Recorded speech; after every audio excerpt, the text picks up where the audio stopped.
نحمده ونصلي على رسوله الكريم اما بعد فاعوذ بالله من الشيطان الرجيم بسم الله الرحمن الرحيم رب اشرح لي صدري ويسر لي امري واحلل عقدة من لساني يفقهوا قولي۔ ہمارا آج کا موضوع ہے روزہ۔ روزہ ایک سالانہ عبادت ہے۔ وہ ہر سال رمضان میں پورے ایک مہینے تک رکھا جاتا ہے۔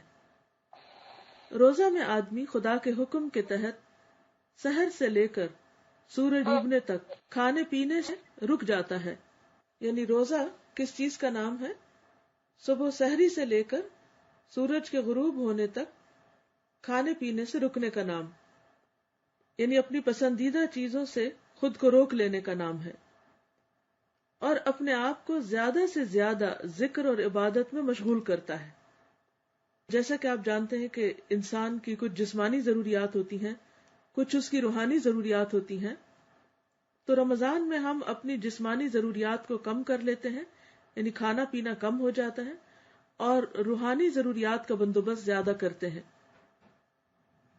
گویا کھانے پینے سے فرصت حاصل کر کے ذکر اور عبادت کی طرف زیادہ مشغول ہوتے ہیں۔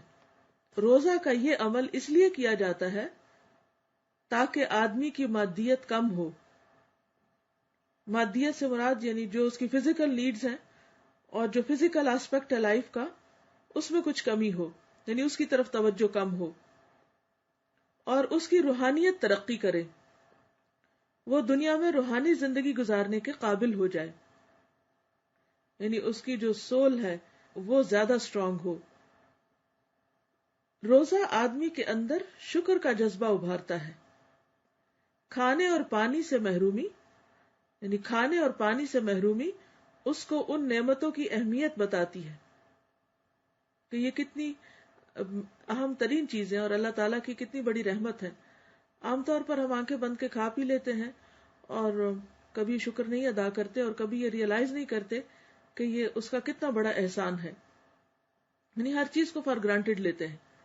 لیکن جب روزے میں سارا دن پانی نہیں پیتے اور افطار کے وقت پانی پیتے ہیں تو پانی کا لطف ہی کچھ اور ہوتا ہے، مزہ ہی کچھ اور ہوتا ہے، اور اس وقت پھر یقینی طور پر انسان کے اندر اللہ کی محبت پیدا ہوتی ہے اور نعمتوں کا شکر آتا ہے۔ تو انسان جب بھوک اور پیاس کا تجربہ کر کے شام کو وہ کھاتا پیتا ہے تو وہ محسوس کرتا ہے کہ کھانا اور پانی کتنی قیمتی چیز ہے جو اس کو خدا کی طرف سے مہیا کی گئی ہے۔ یہ تجربہ اس کے شکر کے احساس کو بہت زیادہ بڑھا دیتا ہے۔ روزہ آدمی کے اندر اخلاقی ڈسپلن پیدا کرتا ہے۔ چند چیزوں پر روک لگا کر آدمی کو اس بات کی تربیت دی جاتی ہے کہ دنیا میں اس کو پابند زندگی گزارنا ہے، نہ کہ بے قید زندگی۔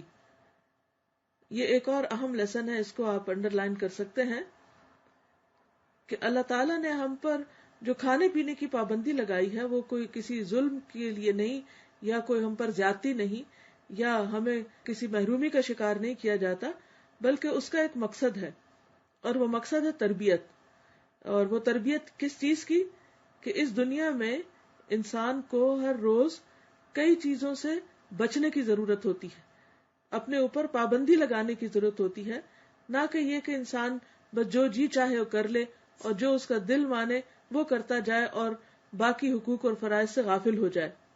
تو گویا روزہ ہمیں اس بات کی ٹریننگ دیتا ہے کہ ہم اپنے اوپر خود ریسٹرکشنز لگائیں، خود کو خود ڈسپلن کریں، اپنے آپ کو خود لگام دیں، خود کو خود روکیں۔ روزہ گویا ایک قسم کا اسپیڈ بریکر ہے، یعنی انسان اپنے نفس کے گھوڑے پہ سوار ہو کر ہر طرف تیز دوڑتا چلا جاتا ہے، لیکن جب روزہ رکھتا ہے تو بہت سی نفسانی خواہشات سے پرہیز کرتا ہے، اور اس طرح وہ اپنے آپ کو ان چیزوں سے روکتا ہے جن پر اس کا بہت دل للچا رہا ہوتا ہے۔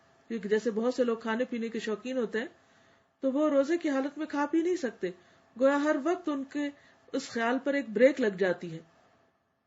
آدمی پر ایک مہینے کے لیے روک لگا کر روزہ بتاتا ہے کہ وہ اسی طرح پورے سال اور پوری عمر روک تھام والی زندگی بسر کرے، یعنی جو اللہ نے حدود قائم کی ہیں ان حدوں پر رک جائے، اور جن چیزوں سے روکا ہے انہیں خوشی سے چھوڑ دے۔